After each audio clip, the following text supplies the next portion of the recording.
قال رسول الله صلى الله عليه وآله وسلم إن الله لا يقبض العلم انتزاعا ينتزعه من العباد ولكن يقبض العلم بقبض العلماء حتى إذا لم يبق عالما اتخذ الناس رؤوسا جهالا فسئلوا فافتوا بغير علم فضلوا وأضلوا او كما قال علیہ الصلوۃ والسلام۔ حضرت گرامی قادر صاحب محترم کے دامن میں تمہیدی کلمات کے لیے گنجائش نہیں۔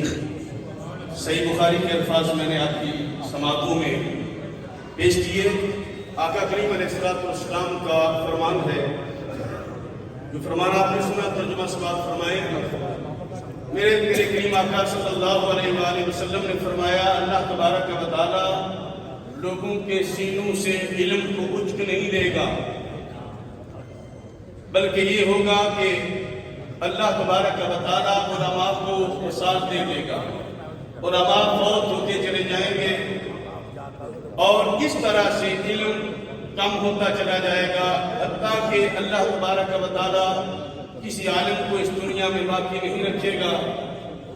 تو لوگ جاہلوں کو اپنا سردار بنا لیں گے، ان سے فتویٰ مانگیں گے، اور وہ لوگ بغیر علم کے فتوے جاری کریں گے، خود بھی گمراہ ہوں گے اور دوسروں کو بھی گمراہ کریں گے۔ میں یقیناً یہ صدمہ اہل سنت و جماعت اور عالم اسلام کا صدمہ ہے۔ پیر صاحب کو اٹھ جانا ایک حیثیت میں بہت بڑا نقصان اس حوالے سے بھی ہے کہ آپ کی مسند تدریس خالی ہوئی۔ اس گہرائی کا کوئی عالم، خانہ خدا میں کھڑا ہوں، اس گہرائی کا کوئی عالم مجھے اس وقت پاکستان میں اگر نظر آتا ہے تو 2-3 علماء ہیں، ان کے نام لینے کا بھی وقت نہیں ہے میرے پاس۔ 2-3 اس کیلیبر کے علماء موجود ہیں جنہیں میراث، جنہیں سراجی کی زبانیں یاد ہو اور جنہیں صرف و نحو کی باریکیاں بھی ساری زبانیں یاد ہوں اور جنہیں مناظرے کے اصول بھی یاد ہوں۔ اس وقت میں جامع معقول و منقول نے کہا، جی ہاں حضرات گرامی، یہ بہت بڑا صدمہ ہے۔ اور جب وصال ہوا تو میں نے اس دن کچھ صحابات کو کہا تھا کہ یہ وہ نقصان ہے کہ ہمیں دن بدن اس نقصان کا احساس ہوگا کہ کتنا نقصان ہوا۔ میرے خطیب الاسلام میں شہر کا خطیب ہوں، قاری شہر کا خطیب ہوں، اور یہ پیر صاحب رحمۃ اللہ علیہ کا ایک اور فیضان ہے کہ ابھی میں اس وقت یہاں سے جاؤں گا اور میں نے دورہ تفسیر قرآن پڑھانا ہے کسی جگہ پر، اس وقت بھی میں نے، میری کلاس کا وقت ہو گیا ہے۔ یہ بھی فیضان پیر صاحب کا ہے، لیکن بات جو بڑی اہم کرنے والی ہے، جیسے میرے محبوب پیر سرور شاہ صاحب موسوی نے فرمایا، پیر صاحب اس وقت میں حجت ہیں اہل سنت و جماعت۔ بے شک بے شک بے شک۔ جملے کو ذرا غور سے سننا، یہ محراب میں جہاں 4 یاروں کے نام ہیں، جہاں پنجتن پاک کے نام ہیں، وہاں سیدنا امیر معاویہ کا اس نگرامی کی کندھا کروا چکے ہیں۔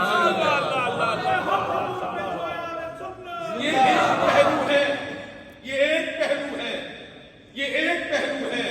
صحابہ کرام کی ناموس کے پہرے دار کی اس سوچ کا ایک پہلو ہے، اور دوسرا پہلو یہ ہے جب محدثین آبادی مفتی محمد اشرف القادری استاد مکرم کا وصال ہوا، یہاں فاتحہ خوانی ہو رہی تھی،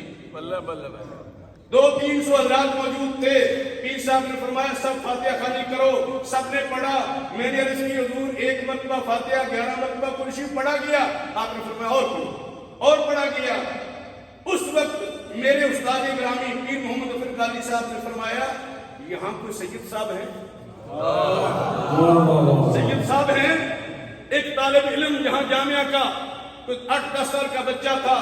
اس نے نیچے بیٹھا ہوا تھا، انگلی کھڑی کی، تو پیر صاحب نے فرمایا سید صاحب آپ یہاں کرسی پہ آئیں گے اور دعا بھی آپ فرمائیں۔